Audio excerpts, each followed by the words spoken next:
Hi hello வணக்கம். இது உங்கள் சினிமா ப்ரோ.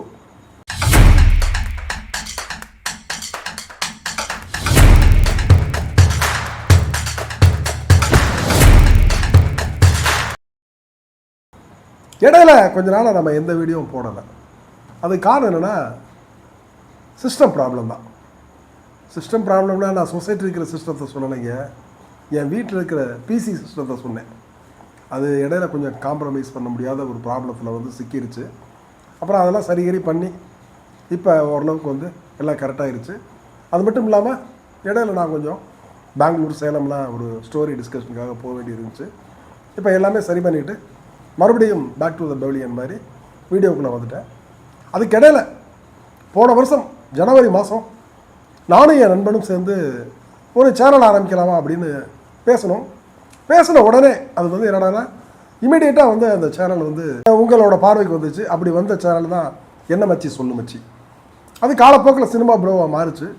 அப்புறம் என்னுடைய நண்பன் சில பல காரணங்களால் தொடர் முடியாமல் போனதுனால நானே இந்த சேனலை எடுத்து முழுசாக நடத்த வேண்டிய ஒரு நிர்பந்தம் வரையில் அதை நான் எடுத்து நடத்த ஆரம்பித்து இன்றைக்கி 1000 கடந்த சப்ஸ்கிரைபர்களும் 2500 அவர்ஸை கடந்த பார்வையாளர்களாக உங்களுடைய மேன்மையான ஆதரவும் 1,00,000க்கு மேலான உங்களுடைய வியூஸும் சேர்ந்து இன்றைக்கி இந்த சேனலை ஒரு தரமான இடத்துல உணவு நிறுத்தியிருக்கு. எப்போவும் என்னுடைய தகவல்களை நான் ரொம்ப உண்மைக்கு பக்கத்தில் நேர்மையாக சொல்லணும்னு நினைப்பேன். இதுவரை நான் அப்படி தான் கொடுத்துருக்கேன். இனிமேலும் அது சார்ந்த விஷயங்கள் எல்லாமே உங்களுக்கு வர்றப்ப ரொம்ப அப்டேட் ஆகும், உண்மைக்கு பக்கத்தில் இருக்கும்னு நான் நம்புகிறேன்.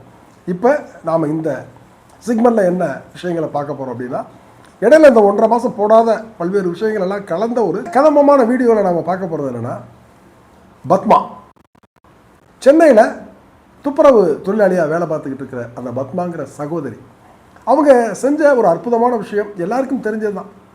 இன்றைக்கி ஒரு சின்ன குந்துமணி தங்கம் கிடைச்சா கூட இந்த தங்கம் தன்னுடைய வாழ்க்கையில் உள்ள பிரச்சனையை எப்படி தீர்க்கும் அப்படின்னு நினைக்கிற சராசரி சமூக மக்களுடைய மனப்பான்மைக்கு மத்தியில் 45 சவரன் கிடச்சிருக்கிற ஒரு சராசரியான சாதாரண கீழ்நிலையில் இருக்கக்கூடிய ஒரு தொழிலாளியான பத்மா அவங்களுக்கு அந்த நகை கிடைக்கிறப்ப அதை பற்றி அவங்க எந்த விதமான சலனமும் ஏற்படாமல் உடனடியாக தன்னுடைய கணவர்கிட்ட பேசி அந்த போலீஸ் ஸ்டேஷனில் கொண்டு கொடுத்து அதை உரியவங்கள்ட்ட கொண்டு சேர்த்தாங்க. அவங்க ஒரு பேசு பொருளாகி இன்றைக்கி ஒரு சூப்பர் ஹீரோயின்னா அந்த சகோதரி பத்மாவை தான் சேரும். உண்மையிலேயே ஏழைகளிடத்துல தான் இறைவன் இருக்கிறான் அப்படிங்கிறதுக்கு ஒரு மிகச்சிறந்த உதாரணம் அந்த பத்மாங்கிற அற்புதமான சகோதரி. அவங்கள எல்லாரும் கூப்பிட்டு பாராட்டினாங்க.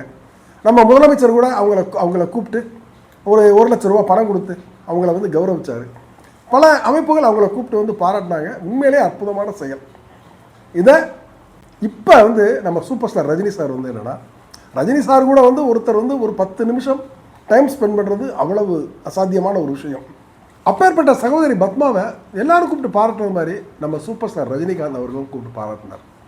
அதாவது அவரோட ஒரு 10 நிமிஷம் ஸ்பெண்ட் பண்ண முடியுமான்னு இன்றைக்கி இருக்கிற எல்லா செலிபிரிட்டிஸும் அவருடைய உட்காந்து பேசி செலிப்ரேஷன் பண்ணணும்னு நினைக்கிறப்ப ரஜினி சார் இந்த விஷயத்தை தெரிஞ்சுக்கிட்டு அவங்கள கூப்பிட்டு அவங்களுக்கு தங்கச்செயின் அனுபவிச்சு ஒரு மகளை ஒரு தகப்பன் கட்டி பிடிப்பது மாதிரியான ஒரு அற்புதமான அந்த வீடியோவை அந்த ஃபோட்டோவையும் பார்க்குறப்ப உண்மையிலேயே மனசுக்கு ரொம்ப நெகிழ்வாக இருந்துச்சு.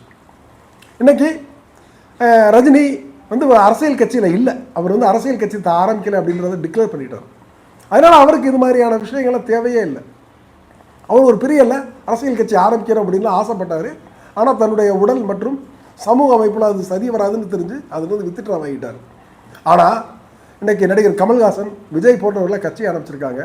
அவங்கெல்லாம் செய்ய தவறின ஒரு விஷயத்தை ரஜினி செஞ்சுருக்காருங்கிற போது உண்மையிலேயே மிகப்பெரிய ஒரு அப்ளாஸ். ரியலி நீங்கள் சூப்பர் ஸ்டார் தான் சார். அந்த மாதிரி ஒரு அற்புதமான சகோதரியை கூப்பிட்டு பாராட்டி ஒரு மகளை தகப்பன் கட்டிப்பிடிப்பது மாதிரி கட்டிப்பிடிச்சு அந்த பெண்ணுக்கு நீங்கள் தங்க செயின் அனுபவிச்சிங்க பார்த்தீங்களா. உங்களை பொறுத்தவரை அந்த தங்க செயின் ரொம்ப சாதாரணமானது தான். ஆனால் அந்த இடத்துல உங்களுடைய மனசு இருக்குது பார்த்தீங்களா, அது இமயமலைக்கு நிகரானது. நீங்கள் இமயமலைக்கு அடிக்கடி போயிட்டு வர்றதுடைய தாத்பரியம் என்னன்னு இப்போ தான் புரியுது. நிஜமாகவே ரியலி கிரேட் சார். இப்போ சமீபத்தில் நான் ஓடிடியில் 45 அப்படின்னு ஒரு படம் பார்த்தேன். சிவராஜ்குமார், அப்புறம் ராஜ்பி செட்டி, உபேந்திரா போன்ற பெரிய ஆர்டிஸ்ட்லாம் நடித்து 4 வருஷத்துக்கு முன்னாடி நம்ம சமுத்திரகனி டைரக்ட் பண்ண வினோதய சித்தம் திரைப்படத்துடைய ஒரு சின்ன கனவேன்னு கூட சொல்லலாம். வினோதய சித்தம் திரைப்படத்தில் இருந்த அந்த நேர்த்தி 45 படத்தில் இல்லவே இல்லை. அவ்வளோ பெரிய ஸ்டார், அவ்வளோ பெரிய சிஜி ஒர்க், அவ்வளோ பெரிய கிராண்ட் பட்ஜெட் எல்லாமே இருந்தோம். அந்த படம் ஏதோ ஒரு குறைவான விஷயத்தில் தான் இருந்துச்சு. ஆனாலும் இன்னைக்கு கன்னட இண்டஸ்ட்ரி வந்து ரொம்ப நல்லா இருக்குது. நான் இப்போ பெங்களூர் போயிடறேன், கன்னட சினிமாவை ரொம்ப நுணுக்கமாக வாட்ச் பண்ணல. எல்லா திரைப்படத்துக்கும் தியேட்டரில் ரொம்ப நல்ல கூட்டம் வருது. அந்த மாதிரி தமிழ் திரைப்படங்களுக்கு சமீபத்தில் வந்த சிறை திரைப்படமும் டூரிஸ்ட் ஃபேமிலி திரைப்படம் தான் தியேட்டரில் கொண்டாடப்பட்ட திரைப்படமாக இருந்தது. மற்றபடி எல்லா திரைப்படங்களுக்கும் வந்து பார்த்தீங்கன்னா ஆடியன்ஸ் தியேட்டருக்கு வர்றது ஏதோ ஒரு கெட்ட காரியமாக நினைக்கிறது மாதிரி ஆகிப்போச்சு. சினிமாங்கிற வந்து ஒரு பொழுதுபோக்கு தொழிலை நம்பி இருக்கிற பல தொழிலாளர்களுடைய வாழ்க்கை சிறப்பாக இருக்கணும்னா தயவுசெய்து தியேட்டரில் வந்து படம் பாருங்கள். இப்போ சர்வ மாயா அப்படிங்கிற ஒரு திரைப்படம் அதுவும் பார்த்தேன். அந்த படமும் வந்து ரியலி வெரி சூப்பர் ஃபிலிம் அப்படின்னு தான் சொல்கிறேன். அதாவது இதுக்கு முன்னாடி வந்து நிவின் பாலி வந்து ஒரு நல்ல கம்பேக் தர முடியாமல் ஒரே சொதப்பல்களாக கொடுத்துக்கிட்டு இருக்கேன். அவருக்கு கிடைச்ச ஒரு அற்புதமான படம் தான் சர்வ மாயா.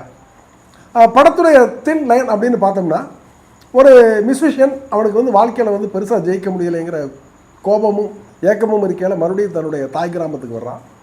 அங்கே புரோகிதம் செய்யக்கூடிய அந்தன குடும்பத்தையும் நம்பூதிரி குடும்பத்தையும் சேர்ந்து அவனுடைய அப்பாவுக்கும் அவனுக்கும் சரியான ஒரு உடன்பாடு இல்லாத நேரத்தில் வாழ்வதற்கான சில தேவைகளுக்காக புரோகிதம் பண்ண போயல ஒரு பையன்கிட்ட இருந்த பேய் அவனோட வந்து ஒட்டிக்கிறது.